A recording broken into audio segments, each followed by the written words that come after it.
मत परवाह कर जो आज देते हैं ताना, झुक जाएंगे ये सर जब आएगा तेरा जमाना। झुक जाएंगे ये सर जब आएगा तेरा जमाना। लहरें बन जाए तूफान, लहरें बन जाए तूफान, कश्ती का काम है बहना। लहरें बन जाए तूफान, कश्ती का काम है बहना। कुछ तो लोग कहेंगे, कुछ तो लोग कहेंगे, लोगों का काम है कहना, लोगों का काम है कहना। मेरे प्रिय साथियों, आप सभी को मेरा प्यार भरा नमस्कार। साथ ही आप सभी का आपके अपने YouTube चैनल तहे दिल से हार्दिक हार्दिक स्वागत एवं अभिनंदन करता हूँ। प्यारे साथियों, जैसा कि आप सभी जानते हैं कि मैं लगातार आपके SSC GD 2025 में होने वाले एग्ज़ाम के लिए कंटिन्यूअस हिंदी का प्रैक्टिस सेट लेकर के आ रहा हूँ। इसमें मैं सारे प्रीवियस ईयर के क्वेश्चंस करवा रहा हूँ। अगर आपने अभी तक इसके पीछे का प्रैक्टिस सेट प्रैक्टिस नहीं किया है, जो 29 नंबर तक ऑलरेडी प्लेलिस्ट में शामिल है, तो आप चैनल पे जाकर के प्लेलिस्ट खोल करके 29 नंबर तक का प्रैक्टिस सेट करिए। जी हाँ, आपको इससे भरपूर फ़ायदा मिलेगा, क्योंकि यह पूरे PYQs हैं। जी हाँ, प्रीवियस ईयर के क्वेश्चन है। आपको बिल्कुल समझ आ जाएगा कि किस तरीके के प्रश्न पूछे जाते हैं, और हो सकता है कि बहुत सारे प्रश्न आपको इससे मैच भी हो जाएंगे। तो आइए बिना देरी किए हुए चलते हैं अब इस सेशन के सबसे पहले सवाल की तरफ। यह जो प्रैक्टिस सेट लिए हैं वह SSC GD 28 फरवरी 2024 को जो पूछा गया था थर्ड शिफ्ट में, उसके क्वेश्चन का समावेश है। जी हाँ, तो आइए सबसे पहले प्रश्न के ऊपर चलते हैं। इस प्रश्न में बोला गया है कि निम्नलिखित वाक्य में से उस वाक्यांश को पहचानिए जिसमें मात्राओं से संबंधित अशुद्धियां, यदि कोई गलती नहीं है तो उसका चुनाव करिए। इसमें क्या करना है कि हमको अशुद्धि चुनना है। जी, एक बहुत बड़ा वाक्य दे दिया गया और फिर उसको 4 पार्ट में वाक्यांश दे दिए गए और पूछा जा रहा है कि इसमें जिस पार्ट में, जिस वाक्यांश में, जिस वाक्य के अंश, जिस भाग में कोई भी त्रुटि है मात्रा से संबंधित, तो आप उसका चयन कीजिए। यही पूछा जा रहा है इसमें। ठीक है, सबसे पहले तो हम पूरे वाक्य को पढ़ लें। किसी के द्वारा लिखा गया भाषण अगर आप देते हैं तो वह उतना आकर्षित नहीं होगा जितना अगर आप अपने स्वयं के विचार अपने श्रोताओं को साझा करा के उससे बना सकते हैं। श्रोताओं को साझा करा के। जी हाँ, देखिए यहाँ पे गड़बड़ है। ठीक है, विचार अपने श्रोताओं को साझा करा के उससे बना सकते हैं। यहाँ पे श्रोताओं से साझा करा के। जी, विचार को जो है ना श्रोताओं से साझा करा के। ठीक है, देखिए वह तो उतना आकर्षित नहीं होगा जितना अगर आप अपने स्वयं के, यह वाक्य बिल्कुल सही लिखा हो, इसलिए ये तो हमारा आंसर बी होगा नहीं। किसी के द्वारा लिखा गया भाषण अगर आप देते हैं, यह भी वाक्य सही लिखा हुआ, इसलिए हमारा आंसर ये भी नहीं हो सकता। और कोई त्रुटि नहीं है, यह भी नहीं होगा, क्योंकि त्रुटि तो है बाबू, त्रुटि तो इसमें है। क्यों? यहाँ पे होगा कि विचार अपने श्रोताओं से साझा करा के या साझा करके उसे बना सकते हैं। कराके की जगह पे आप करके भी दे सकते हैं। जी हाँ, विचार अपने श्रोताओं से साझा करके उससे बना सकते हैं। उससे यहाँ पे उसे लिख दीजिए, उसे बना सकते हैं। तो इस तरीके से हमारा गलती वाला पार्ट मिल गया। देखिए इस सवाल में क्या बोला जा रहा है कि दिए गए वाक्य में उस वाक्यांश को पहचानिए जिसमें कोई गलती है। यदि कोई गलती नहीं है तो कोई त्रुटि नहीं है वाला हमारा ऑप्शन हो जाएगा। ठीक है, यहाँ भी वाक्यांश में गलती ही पूछा जा रहा है। जी हाँ, कॉमन एरर के तो भर के सवाल आ रहे हैं। हो जाएगा, आसान है, अपनी भाषा है, बस अपनी केवल मात्राओं का ध्यान रखना है, बर्तनी का ध्यान रखना, बस इतनी ही तो गलती दी जाती है उसमें। तो आइए देखते हैं कि नारियों का स्थान वैदिक काल से ही देव तुल्य है। जी, इसीलिए नारियों की तुलना देवी देवताओं और भगवानों को की जाती है। जी, को की जाती है, भगवानों से की जाती है। जी, यहाँ पे को के जगह पे क्या होना चाहिए? से होना चाहिए। जी, यही यहाँ पे गलती दिया हुआ। आप देखिए, नारियों का स्थान वैदिक काल से ही देव, यह तो बिल्कुल सही लिखा हुआ है। तुल्य है, इसलिए नारियों की तुलना, यह भी यहाँ पे सही लिखा हुआ है। देवताओं और भावनाओं को की जाती है। जी हाँ, देवताओं और भगवानों से की जाती है। यही हमारा गलती वाला पार्ट है, यही हमारा आंसर होगा। ठीक है, और जो ये सब हैं यह तो हमारा आंसर हो नहीं सकता, और त्रुटि वाला भी हमारा आंसर नहीं होगा, क्योंकि त्रुटि तो इसमें है। तो इस तरीके से हम देखिए यहाँ पे क्या कर सकते हैं कि देवताओं और भगवानों से की जाती है, से लगाना पड़ेगा यहाँ पे। अब चलिए अगले प्रश्न पे कि दिए गए शब्द का विलोम शब्द जी। विलोम का मतलब उल्टा शब्द। जुल्मी का मतलब क्या होता है? जुल्मी का मतलब होता है अत्याचारी, अत्याचारी है ना, बदमाश, बदमाश व्यक्ति बोल सकते हैं। अजीर्ण का मतलब क्या होता है? इसका मतलब होता है औपच, बदहजमी। अजीर्ण का मतलब तो यह तो इसका अत्याचारी से कहीं कोई संबंध ही नहीं है। अजेय मतलब क्या होता है? अजेय मतलब जिसको जीता ना जा सके, जिसको जीता नहीं जा, जिसको जीता नहीं जा सके उसको क्या बोलते हैं? अजेय बोलते हैं। यह भी हमारा नहीं होगा। प्रशंसा मतलब क्या होता है? यह भी नहीं होगा। प्रशंसा का मतलब होता है, प्रशंसा का मतलब क्या होता है? बड़ाई करना, तारीफ करना। यह भी नहीं होगा। तो देखिए यहाँ पे रहमदिली होगा हमारा इसका आंसर विलोम। क्यों? जुल्मी, अत्याचारी, बदमाशी। बदमाशी का क्या? रहमदिल मतलब क्या होता है? अच्छे दिल वाले। आप इसको सदाचारी भी बोल सकते हैं, सदाचारी ही बोल सकते हैं, है कि नहीं? इसको आप सज्जन व्यक्ति ही बोल सकते हैं, आप इसको दयावान भी बोल सकते हैं। तो इस तरीके से हमारा जो जुल्मी के लिए सबसे सटीक विलोम होगा वो क्या हो जाएगा? रहमदिल हो जाएगा, अच्छे दिल वाला, दयावान व्यक्ति, सदाचारी व्यक्ति। इस प्रश्न में देखिए यहाँ बोल रहा है कि दिए गए वाक्य का वह भाग ज्ञात करिए जिसमें कोई त्रुटि है। अरे वाह, फिर से त्रुटि ही पूछ लिया, अच्छी बात है। आइए, बच्चों पर अधिक सख्ती मत करो क्योंकि इस आयु में वे अनेकों गलतियां करते हैं। देखो जी, अनेकों गलतियां करते हैं, अनेकों गलतियां करते हैं। यहाँ पे अनेकों नहीं होगा जी, अनेकों को आप क्या बोल सकते हैं? अनेक का मतलब होता है एक से ज़्यादा, तो अनेकों लिखने की जरूरत नहीं है। यहाँ पे अनेक लिख देंगे, उसी से पता चल जाएगा कि अनेकों मतलब बहुत सारी गलतियाँ करते। जी, बोला जाता है कि बच्चों पर अधिक सख्ती मत करो क्योंकि इस आयु में वे अनेक गलतियाँ करते हैं। चूँकि हमको क्या बोल रहा है कि जिसमें कोई त्रुटि है उसी भाग का पता लगाना है, तो हमारा आंसर क्या हो जाएगा? ऑप्शन ए सही सही आंसर हो जाएगा। यह तो होगा नहीं क्योंकि यह सभी क्या सही सही लिखे हुए हैं। अब आइए इस प्रश्न की तरफ। देखिए क्या बोला है कि वाक्य में रेखांकित शब्द का तत्सम शब्द ज्ञात कीजिए। जी हाँ, तत्सम। तत्सम मतलब संस्कृत के हु बहु शब्द, और तद्भव मतलब रूपांतरित शब्द, संस्कृत के रूपांतरित शब्द। जब तक लक्ष्मण नहीं आए तब तक उर्मिला नींद में ही थी। नींद को यहाँ पे क्या अंडरलाइन किया, मतलब रेखांकित किया गया। जी हाँ, और इसी नींद के बारे में पूछ रहा है कि इसका तत्सम बताओ जी। ठीक है, मैं बता दूं कि नींद क्या है? नींद है तद्भव। नींद क्या है? तद्भव है। और इसका जो तत्सम होगा वह होगा हमारा निंद्रा। यह होगा आपका तत्सम, और यही तो यहाँ पे पूछा जा रहा है। ये तीनों ऑप्शन हमारा गलत हो जाएगा, यह इसका आंसर नहीं होगा। नव मतलब क्या होता है? नया होता है। नव मतलब नवीन होता है। नकुल मतलब क्या होता है? नकुल का मतलब होता है नेवला। नकुल का मतलब नेवला होता है। और निम्ब की अगर बात करें तो क्या होगा? नीम का पेड़ हो जाएगा। निम्ब का मतलब नीम का पेड़ हो जाएगा। तो नीम का पेड़, नेवला, नया, नवीन का नींद से कहीं कोई मतलब है क्या? नहीं ना।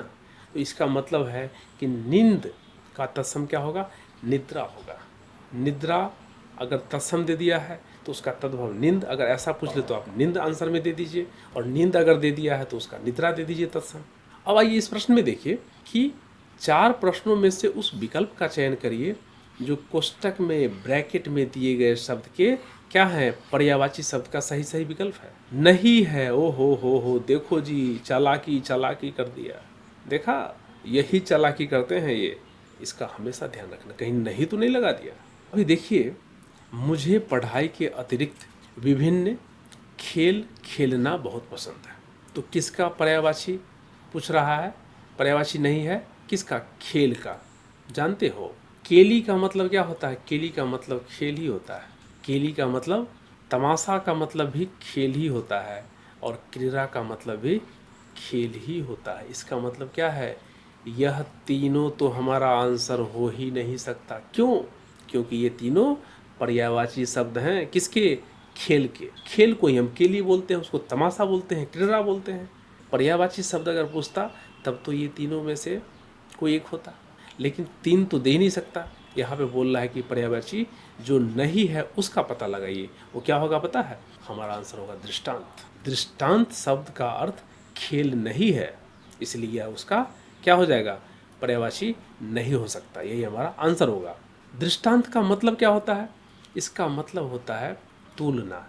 अब देखिए इस प्रश्न में देखिए कि दिए गए वाक्यांश के लिए सार्थक शब्द ज्ञात कीजिए। जी हाँ, सही अर्थ वाला शब्द की पहचान करना। क्या? जो मोक्ष की इच्छा रखता हो ऐसा वाक्यांश दे दिया गया है, और मोक्ष की इच्छा रखने वाले को क्या बोलते हैं, यही हम लोगों से पूछा गया है। तो देखिए वैरागी है, मुमुक्षु है, आदि योगी है और सन्यासी है। ठीक है, 4 ऑप्शन दिए हैं। तो मैं आपको बता दूं कि मोक्ष की इच्छा रखने वाला को मुमुक्षु कहा जाता है। हमारा यही ऑप्शन सबसे सही ऑप्शन है। यह तीनों तो हमारा ऑप्शन नहीं हो सकता। ठीक, अब हम इसके अर्थ को देख लेते हैं। मुमुक्षु का मतलब क्या हो गया? मोक्ष की इच्छा रखने वाला। वैरागी का मतलब क्या होता है? वह जिसका संसार से मन उठ गया है। उठ गया यानी कि विरक्ति हो गई है, विरक्ति भी बोल सकते हैं, उसको बोलते हैं वैरागी। संसार की चीज़ों का मोह माया उसको खत्म हो गया, विरक्ति हो गई। आदि योगी का मतलब क्या होता है? आदि योगी का मतलब क्या होता है? आदि मतलब पहला योगी, पहला योगी। इसको आप प्रथम गुरु भी बोल सकते हैं। ठीक है, भगवान शिव को भी आदि योगी बोला जाता है। ठीक है, तो ये सब इसके अर्थ है। अब सन्यासी का मतलब क्या हो गया? सन्यासी का मतलब होता है कि सांसारिक मोह माया से मुक्त होकर निष्काम भाव से प्रभु का ध्यान करना। मतलब सन्यासी को सांसारिक मोह माया खत्म हो गया है, बिना कोई काम भावना के वह भगवान का स्मरण करने में जुटा रहता है, उसको बोलते हैं सही में सन्यासी। इस प्रश्न को देखिए कि दिए गए वाक्य में रेखांकित शब्द का विलोम शब्द ज्ञात कीजिए, है ना। रेखांकित शब्द के विलोम शब्द को ज्ञात करना है। तो रेखांकित शब्द यहाँ पे क्या है? प्रफुल्लित है, प्रफुल्लित। क्या वजह है जो सुरेश इतना प्रफुल्लित है? प्रफुल्लित का मतलब क्या होता है पता है? प्रफुल्लित का मतलब होता है जी प्रसन्नता। इसका मतलब होता है खुशी। अब देखो ना यहाँ पे प्रफुल्लित, प्रसन्न का मतलब वही हो गया, खुशी हो गया। ये खुशी तो है, खुशी का मतलब प्रसन्न हो गया, और प्रसन्नता भी क्या है? प्रफुल्लित का ही मतलब है। और मज़े की बात है कि देखो यहाँ पे प्रफुल्लित के तीनों क्या दे दिए गए? पर्यायवाची दे दिए गए। मतलब ये तीनों तो हमारा हो ही नहीं सकता।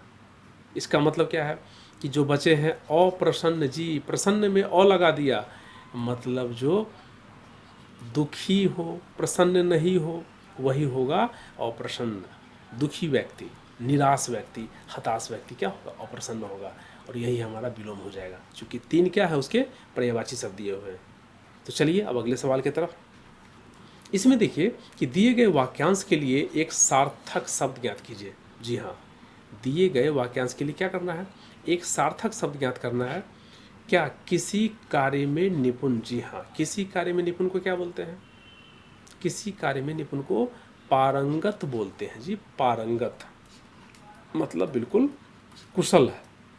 बोलते हैं ना कि मैं तो लिखने में बहुत पारंगत हूँ, मैं हिंदी में पारंगत हूँ, ऐसा बोलते हैं। तो वही किसी काम में अगर आप निपुण हैं, बिल्कुल कुशल हैं, तो उसको पारंगत भी कहा जाता है। बुद्धिमान का मतलब क्या होता है? बुद्धिमान का मतलब क्या होता है? बुद्धिमान का मतलब समझदार व्यक्ति। होशियार का मतलब ही क्या होगा? समझदार ही होगा, समझदार होगा। अब देखिए कारीगर का मतलब क्या होता है? किसी हुनर में, हाथ के काम में निपुण। निपुण व्यक्ति को क्या बोलते हैं? कारीगर बोलते हैं। जी हाँ, आप इसको क्या बोल सकते हैं? हुनरमंद भी बोल सकते हैं।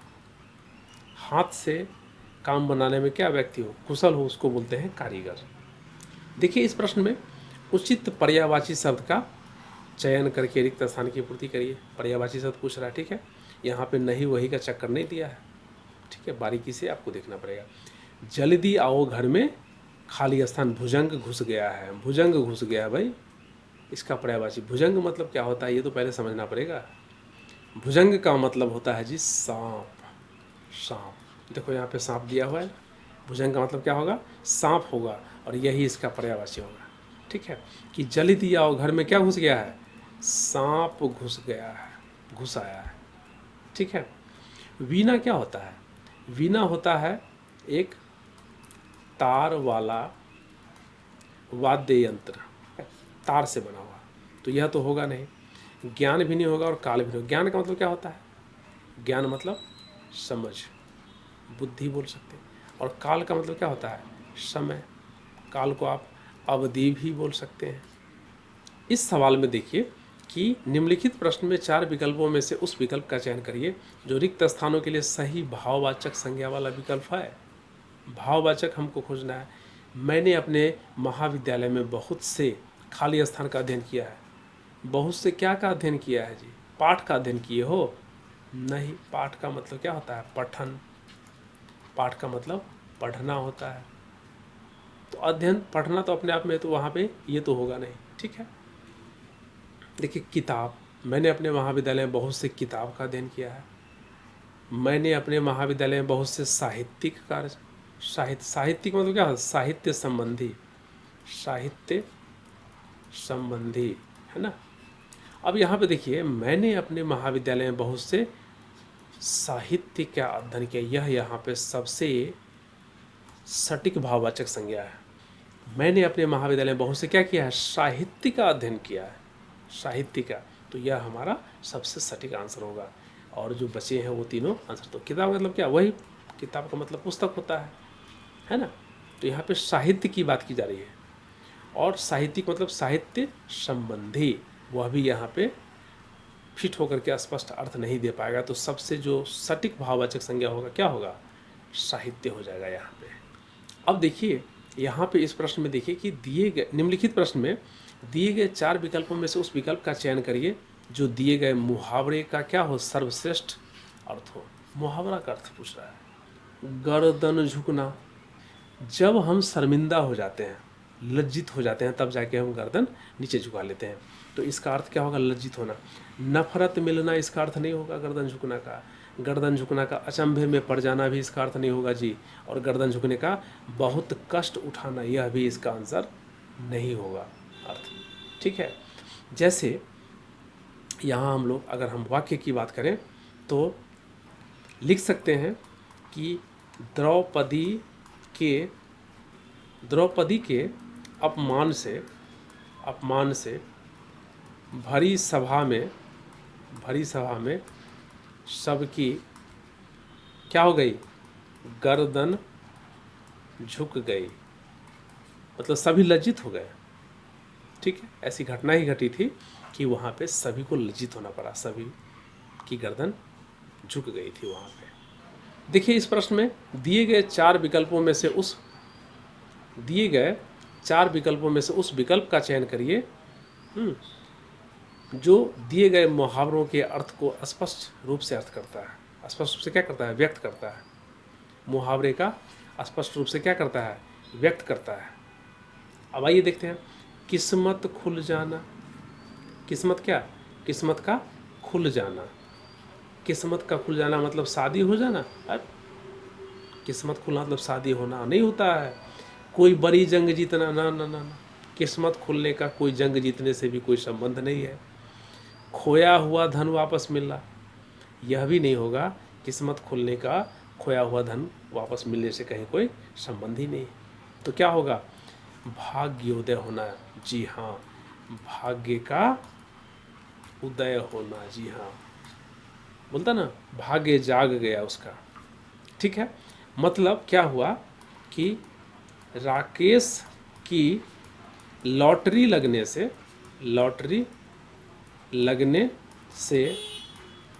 उसकी किस्मत खुल गई। निम्नलिखित वाक्य में रेखांकित भाग के लिए एक सार्थक शब्द ज्ञात कीजिए। जी हाँ, निम्नलिखित वाक्य में रेखांकित भाग के लिए क्या करिए? एक सार्थक शब्द ज्ञात कीजिए, ये पूछा जा रहा है। तो रेखांकित भाग में क्या दिया है जी? दोपहर का समय। ठीक है, कि उसने मुलाकात के लिए दोपहर का समय रखा है। ठीक है, तो दोपहर के समय को क्या बोलते हैं?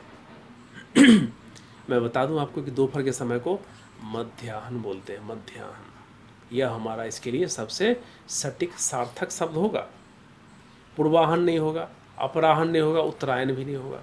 उत्तरायण क्या होता है? उत्तरायण का मतलब होता है कि सूर्य का मकर रेखा से उत्तर की ओर, मतलब मकर रेखा से उत्तर की ओर जाना। कर्क रेखा मकर रेखा रेखा होता है ना, सूर्य हमारा क्या होता है, मकर से कर्क, कर्क से मकर आते जाते रहता है, आते जाते रहते हैं। तो उसी तरीके से उत्तरायण जो होता है वो क्या होता है, उत्तर की ओर। उत्तरायण देखो ना, यहाँ पे उत्तर लिखा हुआ है, उत्तरायण, उत्तर की तरफ जाना सूर्य का क्या होता है, उत्तरायण कहलाता है। और पूर्वाहन का मतलब क्या होता है, पूर्वाहन का मतलब होता है कि 12 बजे रात्रि से, है ना, दिन के 12 बजे से पहले का समय, यानी कि क्या, 11:59 तक आप ले सकते हो। और अपराह्न का मतलब क्या होता है, अपराह्न का मतलब क्या है, ये 12 बजे दिन से 11:59 रात्रि तक का समय, रात्रि का समय, रात्रि का समय, इसको क्या बोलते हैं, अपराह्न बोलते हैं। निम्नलिखित प्रश्न में 4 विकल्पों में से उस विकल्प का चयन करिए जो कोष्टक में, जो कोष्टक ब्रैकेट में दिए गए शब्द के तत्सम रूप का सही विकल्प होना चाहिए, है ना, तत्सम रूप का सही विकल्प होना चाहिए। किसका, तत्सम रूप का। इसका मतलब क्या है कि ये जो ब्रैकेट में कोष्टक में दिए गए हैं यह क्या होगा, तद्भव रूप दिया हुआ है, इसका मतलब तो यही हो गया, है कि नहीं। तो देखिए, अंगीठी के लिए क्या होता है पता है, अग्निष्ठिका होता है, यह इसका तत्सम रूप हो जाएगा, और यह क्या है, तद्भव रूप हो जाएगा। घास भी नहीं होगा, कोयला भी नहीं होगा, और अंतर भी नहीं होगा, यह सब इसके तत्सम रूप नहीं हो सकते। घास तो जानते हैं, घास फूस होता है, कोयला मतलब कोयला आप जानते ही हैं, और घास, कोयला और अंतर इसका सही विकल्प नहीं होगा। क्या होगा, अंगीठी का तत्सम रूप अग्निष्ठिका होगा, जो हमारा ऑप्शन डी नंबर का सबसे सही ऑप्शन है। अब आइए प्रश्न के सबसे महत्वपूर्ण भाग में। इसमें देखिए 16 से लेकर के 20 तक के सवाल में नीचे दिए गए, क्या दिए गए हैं, गद्यांश दिए गए हैं। जी हाँ, गद्यांश, गद्य का मतलब ही होता है बाबू कहानी, और इस कहानी में क्या किया हो, देखो ये क्या किया है पता है, बीच बीच में ना खाली स्थान छोड़ दिया है, और हम लोग को बोलता है इसको पढ़ो और उसमें खाली स्थान भर दो। खाली स्थान भरने के लिए बोल रहा है, समझ रहे हो, तो आओ पहले तो इसको पढ़ लिया जाए, काहे कि बिना पढ़े तो समझ में आएगा नहीं। कुछ बच्चे क्या करते हैं, समय की कमी के लिए फटाफट ऐसे ही भर देते हैं, वहाँ पे गलती होने का चांस रहता है। तो आप ऐसी गलती ना करें, फटाफट तेज़ी से, अगर आप प्रैक्टिस करेंगे तो तेज़ी से पढ़ लेंगे, 1 मिनट के अंदर पढ़ लेंगे आप, है कि नहीं। तो आइए हम पढ़ते हैं। देखिए, भारत त्योहारों का देश है, यहाँ हर वर्ष, हर माह, हर राज्य, खाली स्थान अनुसार कई तरह के त्यौहार मनाए जाते हैं। भारत में मनाए जाने वाले हर त्यौहार के पीछे कोई न कोई खाली स्थान कहानी होती है, जिसमें झलक होती है हमारे देश की सांस्कृतिक विरासत की, जो पीढ़ियों से हमारे देश में मनाए जा रहे हैं। हर त्यौहार की अपनी एक खासियत है और एक खाली स्थान महत्व है। हमारे देश में विभिन्न धर्मों और जातियों के लोग रहते हैं और उनके विविध कर्म संस्कार होते हैं। वह अपने कर्म और संस्कारों को समय समय पर खाली स्थान रूप से प्रकट करते रहते हैं। इन रूपों को हम आए दिन बड़े आयोजनों के रूप में देखा करते हैं। इस प्रकार हर धर्म में कोई न कोई उत्सव मनाए जाने की परंपरा है, जिन्हें हम वर्षों से मनाते आ रहे हैं, क्योंकि ये त्यौहार हमारे देश की संस्कृति, रिवाज, रीति रिवाज और परंपराओं के प्रतीक हैं। खाली स्थान में सबसे ज़्यादा त्यौहार हमारे देश में ही मनाए जाते हैं, यहाँ हर वर्ष। ठीक है, तो ये हमारा पैराग्राफ हो गया। अब आइए सवाल नंबर 1 की तरफ। इसको पढ़ने के बाद मोटा मोटी हम लोग को तो ये समझ में आ गया कि यहाँ पे त्योहारों के बारे में बात की जा रही है। जी हाँ, भारत में होने वाले त्यौहार के बारे में इसमें व्याख्या दी गई है और हमको इसी से संबंधित प्रश्न पूछे जाएंगे। तो देखिए, सबसे पहला क्या है कि यहाँ हर वर्ष, हर माह, हर राज्य में खाली स्थान अनुसार कई तरह के त्यौहार मनाए जाते हैं। तो क्या होगा, हर राज्य में मन के अनुसार, यह तो सही अर्थ नहीं दे रहा है, लोगों के अनुसार, जी नहीं, क्या होगा, ज़रूरत के अनुसार, यहाँ हर वर्ष, हर माह, हर राज्य में ज़रूरत अनुसार कई तरह के त्यौहार मनाए जी नहीं। तो क्या होगा यहाँ पे, तिथि हो जाएगा जी, तिथि। यहाँ हर वर्ष, हर माह, हर राज्य में तिथि के अनुसार कई तरह के त्यौहार मनाए जाते हैं। अगले प्रश्न पे चलिए। भारत में मनाए जाने वाले हर त्यौहार के पीछे कोई ना कोई क्या है, कैसी कहानी, काल्पनिक कहानी है? नहीं, काल्पनिक कहानी नहीं है। नवीन कहानी है, नई कहानी है? जी ना, ये भी नहीं होगा। मनगढ़ंत कहानी, मतलब ये भी काल्पनिक कहानी, यह भी नहीं होगा। क्या होगा, ऐतिहासिक कहानी है। यहाँ मनाए जाने वाले त्यौहार के पीछे कोई ना कोई क्या है, ऐतिहासिक कहानी है। हर त्यौहार की अपनी एक खासियत है और एक क्या है, एक महत्व है। क्या महत्व है, मनमाना महत्व है ना, ये तो सही अर्थ नहीं दे रहा है। हर त्यौहार की अपनी एक खासियत है और एक क्या, मानसिक महत्व है? जी ना, मानसिक महत्व कैसे हो सकता है? और यहाँ पे देखिए, हर त्यौहार की अपनी एक खासियत है और एक क्या है, मानविक महत्व है? जी ना, मानविक महत्व भी नहीं होगा। क्या होगा, हर त्यौहार की अपनी एक खासियत तो है ही और एक धार्मिक महत्व है। जी हाँ, धार्मिक महत्व है। अब आइए अगले प्रश्न में। इसमें देखिए, वह अपने कर्म और संस्कारों को समय समय पर खाली रूप में प्रकट करते रहते हैं। वह अपने कर्म और संस्कारों को समय समय पर क्या, जैसे तैसे रूप में प्रकट करते हैं? जी ना, अनजाने रूप में प्रकट करते हैं, यह भी ना होगा। तो क्या समय समय पर छोटे मोटे रूप में प्रकट करते हैं? यह भी नहीं होगा। क्या होगा, वह अपने कर्म और संस्कारों को समय समय पर विशेष रूप में प्रकट करते हैं, विशेष रूप से प्रकट करते हैं। जी हाँ, यह यहाँ पे सबसे सटीक ऑप्शन है। समय समय पर विशेष रूप से प्रकट करते रहते हैं। अगले प्रश्न पे चलिए। देखिए, खाली स्थान में सबसे ज़्यादा त्यौहार हमारे देश में ही मनाए जाते हैं। कहाँ, त्योहारों में सबसे ज़्यादा त्यौहार? यह तो यहाँ पे सटीक अर्थ नहीं दे पा रहा है। अड़ोस पड़ोस में सबसे ज़्यादा त्यौहार? जी ना, यह भी ना हो पाएगा। तो खेल खेल में सबसे ज़्यादा त्यौहार? यह भी नहीं होगा। आंसर क्या होगा, विश्व में, जी हाँ, पूरे दुनिया भर में विश्व में सबसे ज़्यादा त्यौहार हमारे देश में ही मनाए जाते हैं, इसके बारे में बोली गई है। पूरे संसार की बात करें, पूरे विश्व की बात करें तो हमारे भारत देश में सबसे ज़्यादा त्यौहार मनाए जाते हैं। वही लिखा है कि विश्व में सबसे ज़्यादा त्यौहार हमारे देश में ही मनाए जाते हैं। तो इस प्रकार से हमारा ये गद्यांश पर आधारित जो 5 सवाल थे वो हम लोगों ने सही फिल इन द ब्लैंक्स कर दिया, भर दिया है। देखा आपने, अगर आप थोड़ी सी सावधानी से पढ़ेंगे तो बिल्कुल आसानी से भर लेंगे और इसमें बिल्कुल फोकट का नंबर मिलने वाला है। आपको 10 नंबर मिल जाएंगे ऐसे ही सीधे सीधे। तो आप इसको ज़रूर बनाएं, इसको आप छोड़ के मत आइए और बिना पैसेज को, बिना पैराग्राफ को पढ़े भी मत बनाइए। आप थोड़ा सा समय निकाल करके थोड़ा जल्दी पढ़ने का प्रयास करिए, उसके बाद इसका आंसर। तो इस तरीके से हम लोगों ने प्रैक्टिस सेट नंबर 30 का सारा सवाल सही तरीके से, सरल ढंग से हल कर लिया है। उम्मीद करता हूँ कि आप सभी को बिल्कुल मज़ा आया होगा, समझ में आया होगा। फिर भी अगर कहीं कोई दिक्कत हो तो आप मुझे कमेंट्स करके बताएं। और अगर आपने अभी तक इसके पहले का 29 सेट प्रैक्टिस नहीं किया है तो आप चैनल पे जा करके प्लेलिस्ट निकाल करके आप उसकी पहले प्रैक्टिस करें। इससे जुड़ने के लिए अगर आप इस चैनल पे पहली बार आए हैं तो सब्सक्राइब करें और बेल आइकन भी प्रेस करें ताकि आपको जैसे ही वीडियो अपलोड होता है तुरंत नोटिफिकेशन मिल पाए। आज के लिए बस इतना ही। हम लोग बहुत ही जल्द मिलेंगे फिर नेक्स्ट प्रैक्टिस सेशन में, अगले एपिसोड में। तब तक के लिए आप सभी का दिल से बहुत बहुत धन्यवाद। Thank you so much. जय हिंद, जय भारत।